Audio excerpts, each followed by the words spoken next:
Good evening, friends. And then I'm back with one more lecture. And this is error analysis. What is error? The measured value of physical quantity is usually different from its true value.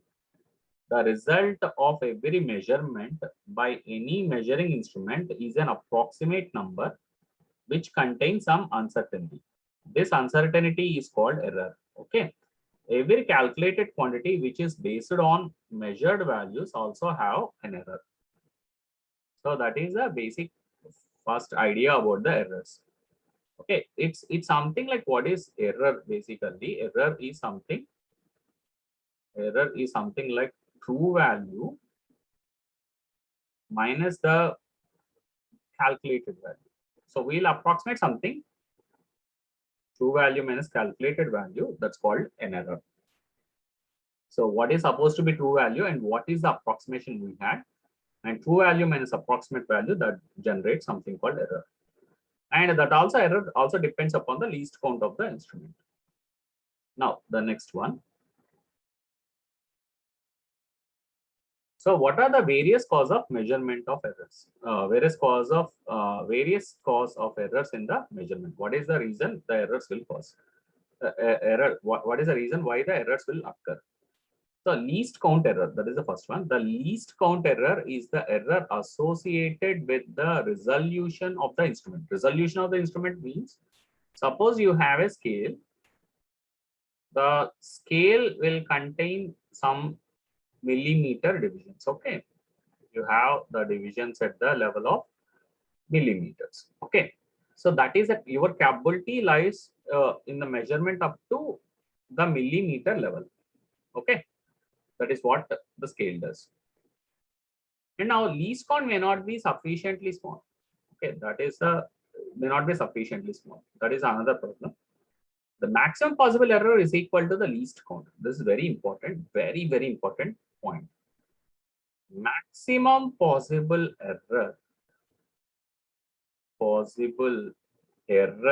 This is very important while solving problems. Possible error in measurement is the least count of the scale.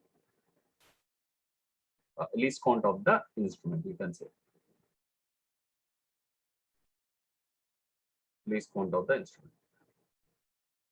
Okay, so the what is the maximum possible error in the measurement is nothing but the least count of the instrument. Now the next one is instrumental error.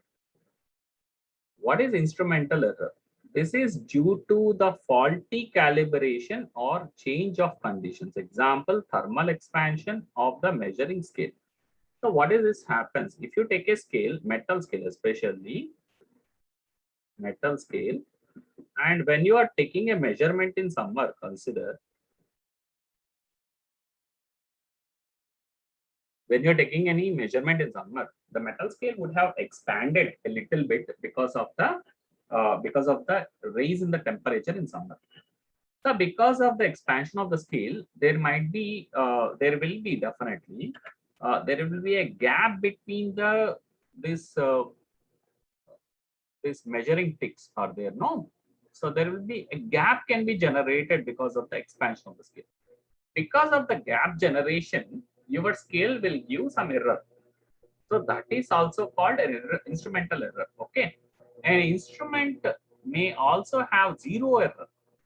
A correction have to be applied. What is zero error? Zero error is something very important. Now what we have in the current scenario is some digital uh, vernier. Digital vernier is currently it is available. You can click on the YouTube also and then check how the digital vernier looks like. So in the digital vernier these days, this zero error can be corrected so easily nowadays. And earlier days it was really difficult to do that. And what is this zero error? Suppose this digital verniers, nowadays we are understanding this very quite easily, and it will show the output directly, straightforward. The digital vernier will show the output very straightforward. I hope you all know how the vernier calipers looks like. So it looks something like this, and between the jars, uh, an object will be kept and then taken the measurement. And now when the situation is that when these jars are touching each other, the situation is that when these two jars are touching, I'm taking an example and I'm explaining you with the digital vernier what I have seen directly with my own eyes that I am explaining here. So here, these two jars, when they are touching each other, when they touch each other, what is the reading this is supposed to show? This is supposed to show on the digital scale, it is supposed to show 0. Okay, when these two touch each other. So that is the start. That is the start before the measurement. Start. So at the start, this digital scale is supposed to show 0. But what a 0 error is, instead of showing 0, it may show 0.1. So that is what is error. When the jars are touching each other, it must show 0, but it shows 0.1. And accordingly, you have to correct the scale. And this showing any other number other than 0 is called 0 error. It can be positive or negative. It's possible that it can be negative also. Okay. This is practically this problem. This will arise in general. So an instrument may also have 0 error. A correction have to be applied. This is what is called 0 error. Next one, a random error. This is also called chance error. It makes to give different results for the same measurements taken repeatedly. So, okay, so this is the one I want to tell you. This is a part 1 of the error analysis. So I have given the theory on error analysis. So I hope you like the video, and thank you all. Let's meet in the next video. And please do like, share, and subscribe. Thank you all.